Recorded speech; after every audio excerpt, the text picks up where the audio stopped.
Hi everyone, and thank you so much for watching my channel The Witty Turtle. My name is Anvesha and right now I am a CMA finalist, and in this video we are going to discuss what is the meaning of getting exemption in any paper and also what is the main difference between exemption and carry forward of marks, right? Most of the students identify these two terms as the same thing, but no, they are different things and you need to understand this particular thing to score more marks in your exam, right? And one more thing is that for how many terms your exemption will be counted, that also we will understand in this video. So yes, stay tuned till the end. But before starting the main topic of the video, let me give you a very short update on the classes on Unacademy, where I'll be taking a total of 10 classes, out of which one class has already been conducted on 6th of October. And the next class I'm planning to take on 12th of October, right? 12th of October, sharp at 8 p.m.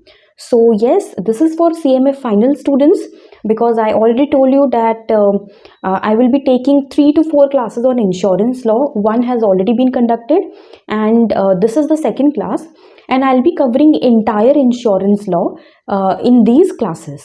So CMA final students who have not yet started their insurance law or who have not taken classes for law paper, they can join. I think they should definitely join, because I'll be teaching from my handwritten notes, and along with that all these classes are free of cost, right? So yes, don't forget to install Unacademy app, and you can sign up for the classes with the link which is given in the description box below.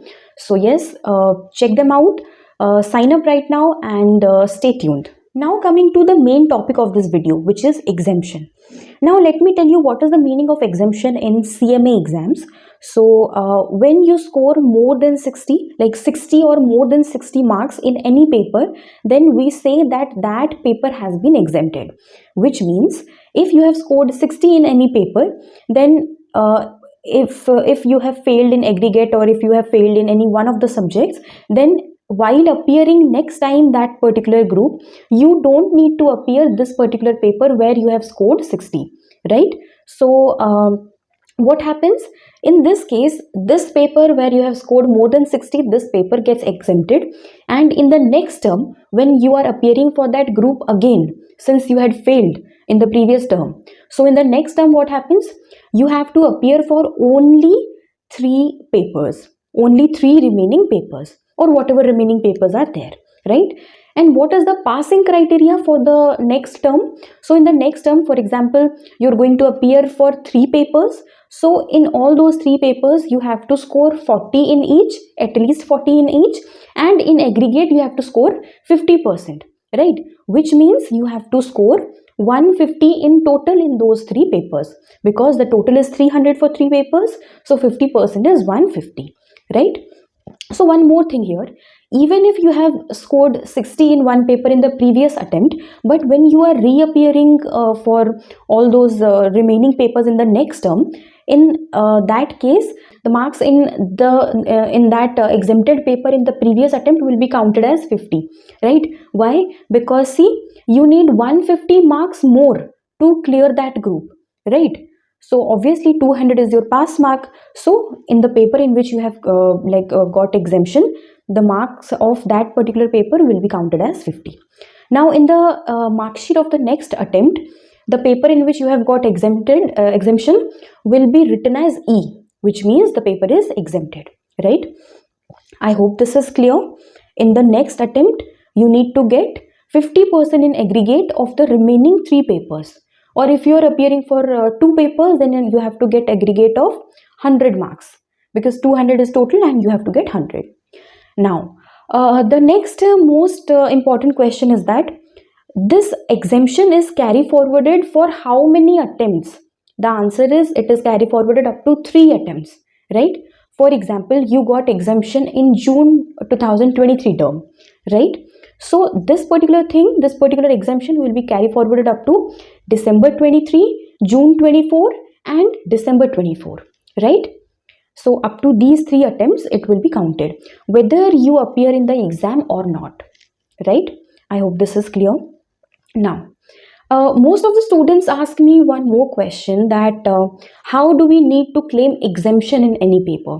So the answer is that you don't have to claim it. It will be claimed automatically. You don't have to fill any form to claim exemption in the paper where you have scored 60, because you have already done so much of hard work in that. So you don't need to fill any form, right? Simply you need to fill the examination form for the next term, and the paper in which you have got exemption, you need to remain absent in that paper. So the marks whatever you have got in the previous attempt will be like that mark will be given in the next attempt, right? So that paper will be exempted automatically, right? You don't need to claim any exemption by filling any form. It will be claimed automatically. I hope my point is clear now. Now, when we are talking about this particular topic of claiming exemption, so nowhere it is clarified in CMA prospectus or anywhere, but yeah, this is the thing, right? You can ask any of the faculties about this particular thing, right? I hope this is clear. So when you are getting exemption means you have scored 60 in one paper, and in the remaining papers you have got less than 40, or in one paper you scored 60, one paper you got 40, and in two papers you got 30, right? So in this case, this paper in which you have scored 60 is known as your exemption paper, and